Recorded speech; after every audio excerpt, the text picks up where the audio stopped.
Hello hello everyone, నేను Sharada. Welcome back to Sharada channel. ఈరోజు ఒక తీర్థానికి వెళ్ళామండి. అదేనండి జాతర, మా ఊరి జాతర అన్నమాట. ఇది మాకు దగ్గరలో ఉన్న సంగమేశ్వర ఆలయం అన్నమాట. ఈ సంగమేశ్వర ఆలయంలో ప్రతి సుబ్రహ్మణ్యేశ్వర స్వామి షష్ఠికి పెద్ద ఎత్తున తీర్థం జరుగుతుంది. పెద్ద ఎత్తున జనం ఉంటారు. పెద్ద ఎత్తున దుకాణాలు ఉంటాయి. అదేనండి షాపింగ్, చిన్న చిన్ని షాపింగ్ మాల్స్ లాంటివి దుకాణాలు అనమాట. ఇవన్నీ చాలా బాగా జరుగుతుంది ఇక్కడ తీర్థం. ఇక్కడ సుబ్రహ్మణ్యేశ్వర స్వామి చాలా పట్టు మహిమగల దేవుడు అనమాట. ఎక్కడెక్కడి నుంచో ఖచ్చితంగా ఈ సుబ్రహ్మణ్యేశ్వర స్వామి షష్ఠికి ఈ టెంపుల్కి వచ్చి దండం పెట్టుకుని వెళ్తారనమాట. చాలా రద్దీగా ఉంటుంది, ఫుల్ రష్ అనమాట. జనం బాగా ఎక్కువగా ఉంటారు. అదేవిధంగా దుకాణాలు కూడా చాలా ఎక్కువ దుకాణాలు ఉంటాయి. నేను సుబ్రహ్మణ్యేశ్వర స్వామిని వీడియో తీశానండోయ్. మీరు కూడా చూడలేని వాళ్ళు, రాలేని వాళ్ళు, దగ్గరలో ఉన్న వాళ్ళు, కుదరలేని వాళ్ళు అందరూ వచ్చి ఒక్కసారి నా వీడియో చూసి సుబ్రహ్మణ్యేశ్వర స్వామిని దర్శించేసుకోండి. మరి ఇక్కడ చాలా మంచి మంచి దుకాణాలు ఉన్నాయండి. ఇందులో కలర్స్ శుద్ధ మొక్కలు చాలా బాగా నన్ను అట్రాక్ట్ చేశాయన్నమాట. అక్కడ నా మనసు, నా కళ్ళు ఆగిపోయాయి. అక్కడ ఆగి ఖచ్చితంగా తీసుకునే వచ్చానన్నమాట ఆ కలర్స్ శుద్ధ మొక్కలని. మొత్తం అంతా ఒకసారి చూసేయండి. ఇక్కడ ప్రసాదాలు, టిఫిన్స్ కూడా పెడుతుంటారు. దూరం నుంచి వచ్చిన వాళ్ళందరికీ కూడా టిఫిన్స్ ఉంటాయి. గుడిలో దర్శనం మాత్రం చాలా కష్టం, పెద్ద క్యూ ఉంటుంది. మేమేదో తెలిసిన వాళ్ళ ద్వారా వెళ్ళిపోయామన్నమాట. అయితే ఈ గుడిలో దర్శనం మాత్రం చాలా మంచిదండి. నేను సుబ్రహ్మణ్యేశ్వర స్వామిని ఇదిగోండి వీడియో తీశాను. మీరందరూ దర్శించుకొని మీ అందరికీ కూడా మంచి జరగాలి.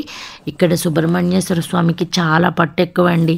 ఇలా దర్శించుకున్న చాలు, మీరు ఏమనుకుంటే అది జరిగిపోతాయి. మరుగున పడిపోతున్న ఈ పల్లెటూరి జాతరలు, తీర్థాలు ఇవన్నీ ఎప్పటికీ మన చిన్నప్పటి మెమరీస్ కదండి. ఇది సుబ్రహ్మణ్యేశ్వర స్వామి అండి. ఈయన ప్రతి సుబ్రహ్మణ్యేశ్వర స్వామి షష్ఠికి మేము ఇక్కడ సంఘం వచ్చి ఖచ్చితంగా ఈ సుబ్రహ్మణ్యేశ్వర స్వామిని దర్శించుకునే వెళ్తామండి. ప్లీజ్ అండి ఈ వీడియోని ఎక్కడ మిస్ అవ్వకండి. ఖచ్చితంగా సుబ్రహ్మణ్యేశ్వర స్వామిని మీ రిలేటివ్స్ కూడా చూపించండి. మరి మనతో పాటు వాళ్ళకు కూడా మంచి జరుగుతుంది. ఈయన సంగమేశ్వరుడు అనమాట. సంగమేశ్వరుడిని కూడా దర్శించుకోండి. ఇక్కడ ఈ సంఘంలో ఒక ప్రత్యేకత ఉంది. ఈ మొత్తం అంతా గుడి ప్రాంగణం అనమాట. ఇక్కడ చాలా పెద్ద నంది ఉంటుందండి. ఆ నంది దగ్గరే అందరూ దీపాలు పెట్టుకుంటారు. టవల్స్ తీసుకొచ్చి దాని మీద వేస్తూ ఉంటారు మొక్కుకుని. ఇదిగోండి నంది. ఇది చాలా పెద్దది ఉంటుందన్నమాట ఈ గుడిలో. ఈ గుడి ప్రాంగణం అంతా ఇలా ఉంటుంది. చాలా రష్గా ఉంటుంది. జనాలు చూడండి ఎంత ఉన్నారో. ఇది ఎర్లీ అవర్స్, ఈవినింగ్ అయ్యే వరకు కూడా జనాలు ఫుల్గా ఉంటూనే ఉంటారండి. ప్రతి సంవత్సరం ఇక్కడ ఒక పండగ వాతావరణం వస్తుంటుంది. ఎందుకంటే ఎక్కడెక్కడి నుంచో వస్తారు ఈ సుబ్రహ్మణ్యేశ్వర స్వామి షష్ఠికి దర్శించుకోవడానికి. ఇంకోండి ఇలా టవల్స్ వేసి నంది మీద అందరూ చెవిలో కోరికలు చెప్పుకున్నారనమాట, మొక్కులు అనమాట ఇవన్నీ. అలా మొక్కు తీరితే టవల్స్ వేస్తారని మొక్కుకుంటారనుకుంటా. ఈ విషయం నాకు తెలీదు. నందిని మాత్రం చాలా బాగా అలంకరించారు. ఇక్కడ ఏమనుకుంటే అది జరుగుతుందనేది అందరికీ ఒక నమ్మకం అనమాట. గుడి అయితే చాలా బాగుంటుంది. సంగమేశ్వరం అంటారు. ఇది సంఘం అనమాట. సంఘం సుబ్రహ్మణ్యేశ్వర స్వామి షష్ఠికి ఎక్కడెక్కడి నుంచో వస్తారనమాట ఈ సంఘానికి. ఇది ఏడుద దగ్గరలో ఉంటుందండి సంగమేశ్వర ఆలయం. మామూలుగా అయితే ఇక్కడ దర్శనం చాలా కష్టం అండి. మా హస్బెండ్కి ఇక్కడ చాలా మంది తెలిసిన వాళ్ళు ఉన్నారు. ఆయన ఇక్కడే పెరిగారనమాట. పల్లెటూరులో తీర్థం అంటారు కదండి, తీర్థం ఈరోజు అంటారు కదా, తీర్థం అనమాట. ఈరోజు పెద్ద పెద్ద దుకాణాలు, రంగుల రత్నాలు, ఖర్జూర పళ్ళు, జీడులు ఇలాంటివన్నీ చాలా ఉంటాయండి. ఇంకా తెలిసిన వాళ్ళు ఉంటే అక్కడ చెప్పనే అవసరం లేదు. మనకి ఎన్ని కావాలంటే అన్ని వాళ్ళు ఫ్రీగా ఇచ్చి తినమంటూ ఉంటారనమాట. ఇలా మమ్మల్ని ఇలా ఇచ్చి ఖచ్చితంగా తినమని బలవంత పెట్టారు అక్కడ. అయితే మేమైతే ఖర్జూరం తీసుకుని వచ్చేసామన్నమాట. ఇక్కడ ఖర్జూరపు ఒరిజినల్గా చక్కగా ప్యూర్గా భలే ఉంటుందండి ఖర్జూరం. అసలు జీడులు కూడా చాలా బాగుంటాయి. అప్పటికప్పుడు తయారు చేస్తారనమాట సాగే జీడులు. ఈ జీడులు చిన్నప్పుడు చాలా ఇష్టపడి ఉంటారు కదా అందరికీ ఇష్టమే కదా. జీడిలాగా సాగుతూనే ఉంటుంది అంటారు కదా, అలా అనమాట. ఇక్కడి నుంచి రేగిపళ్ళు కూడా ఉన్నాయండి, కాశీ రేగిపళ్ళు.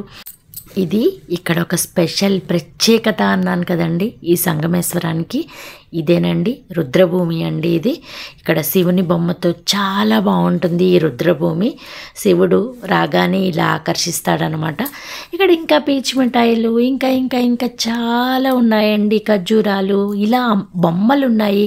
కాశీ రేగిపళ్ళు, పచ్చడి రేగిపళ్ళు, ఇలా రకరకాలు ఉన్నాయన్నమాట. ఇక్కడి నుంచే స్టార్ట్ అవుతాయి రేగిపళ్ళు. ఇప్పుడు ఈ రేగిపళ్ళు అందరూ కొనుక్కుంటారు కూడా, మా వారికి కూడా చాలా ఇష్టం. అందుకని ఖచ్చితంగా రేగిపళ్ళు కొనుక్కుని పట్టుకుని వెళ్తే దీన్ని ఇలా వదిలేయడం కాదండి, రేగి గుజ్జు చేస్తామన్నమాట. అదేనండి రేగి ఒడియాలు గుజ్జు అనమాట.